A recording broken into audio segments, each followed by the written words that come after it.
Hey, this is Danielle, and today we're going to make an easy card box.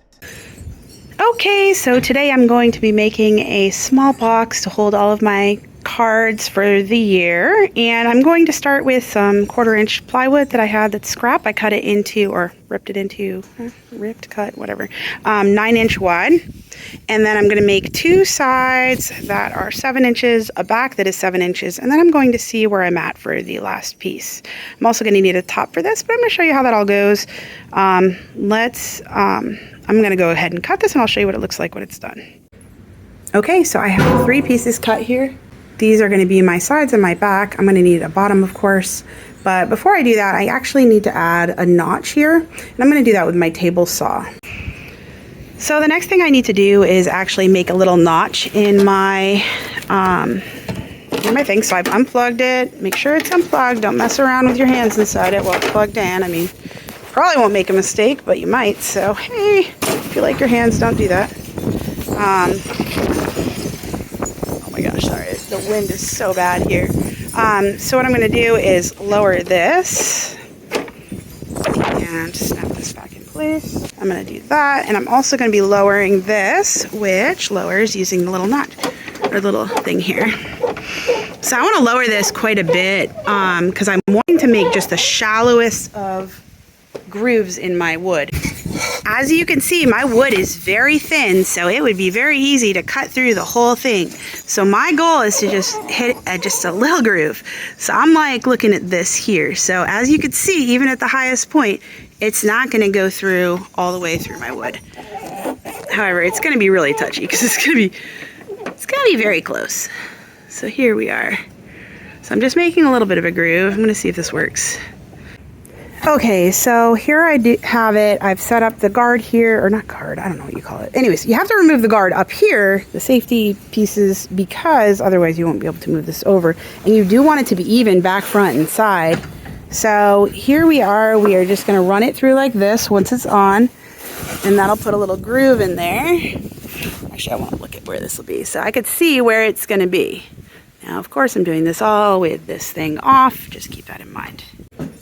Okay, so you can see I have a little gap here, so I'll be able to slide a piece of wood in. The only problem is obviously if I'm using the same wood, it's not going to fit. So I either have to find a smaller piece of wood to use for the top cover or make this a little bit bigger. So to do this, I'm just going to move my bar here so that it's a little farther into next to the other cut so I can cut a wider piece. Okay, so I cut the scrap piece to be slightly lower than the groove here. In my case, it is 6.25 by 9 inches wide. However, depending on where you put your groove, that may impact it. Just keep that in mind. So we've got our front. We need our bottom piece, and we need a top piece to slide in. The bottom piece is going to be 9 by 9.5 inches. So I'm going to go cut that, and it doesn't need any grooves, of course. Okay, so I've added some wood glue and just a few staples or nails from my nail gun to hold the pieces in place here. I got one that went off the edge a little. It's kind of hard because this is very thin wood.